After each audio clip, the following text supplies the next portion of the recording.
Good morning. And I'm going to start a little series looking through the book of Habakkuk in the Old Testament, one of what are called the minor prophets. Only 3 chapters, so we'll take it slowly. I'm going to start by reading the first 4 verses. The oracle that Habakkuk the prophet received.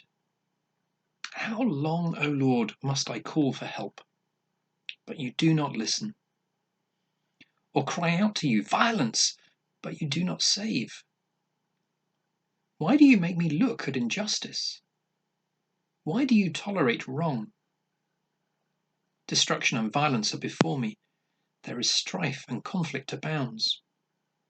Therefore the law is paralyzed, and justice never prevails. The wicked hem in the righteous, so that justice is perverted. We know very little about Habakkuk. He isn't mentioned anywhere else in the Bible, so all we know of him is from this small book. But he's probably writing prior to the Babylonian takeover of Israel, even 587 BC. Probably no earlier than about 609 BC, when the Babylonians were on the rise and the godly king Josiah had been killed in battle. Josiah's son was made king, but we read in 2 Kings that he did evil in the eyes of the Lord. That son was placed in chains and taken to Egypt by the Pharaoh, and another of Josiah's sons was put in place as a vassal king under the Pharaoh. And he too did evil in the eyes of the Lord. During his reign, the Babylonians invaded the land, and the Judean king was now the Babylonian emperor's vassal king, Nebuchadnezzar's vassal king.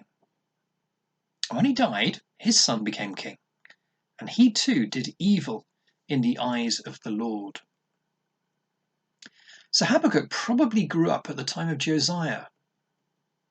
And the writer of 2 Kings says this about Josiah: he did what was right in the eyes of the Lord, and walked in all the ways of his father David, not turning aside to the right or to the left. So Habakkuk had seen the godly work Josiah had done at the finding of the book of the law in the temple. It's reading in front of the king's tearing of his robes as he realized the ways that Judah had been disobeying the Lord, and then Josiah's renewal of the covenant. They were a small, weak people, but now Josiah was putting God at the center of the nation again. But it didn't last long.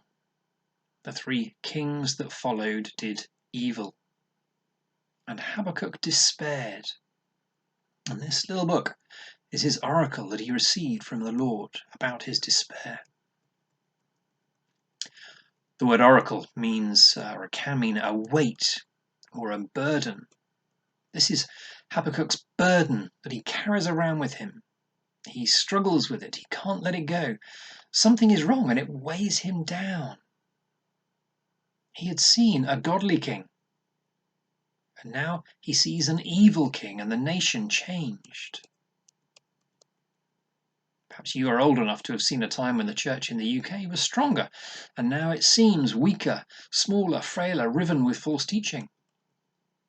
Perhaps you are too young to remember a time when the church was strong. All of you've known is what the church is like now.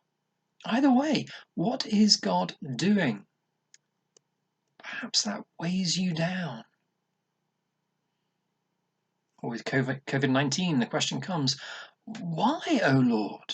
How long, O Lord? It bothers you. Something's wrong. Why does God allow this?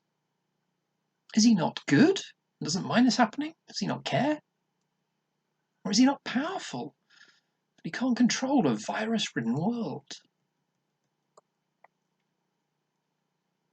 Is there something that weighs you down, that is on your mind? Think about what that is. For Habakkuk, it is the question of God's righteousness and power. If God is God, he's saying, then show yourself to be God. He's crying out, deal with wickedness and violence. Be a righteous God. Habakkuk is weighed down by a God-centered concern. He wants God to be glorified. He wants the wicked to be judged. He wants the violent to be pacified, wrongs to be dealt with. But he doesn't see it happening. So unlike other prophets who normally speak directly to the people, he cries out to God about what is weighing him down.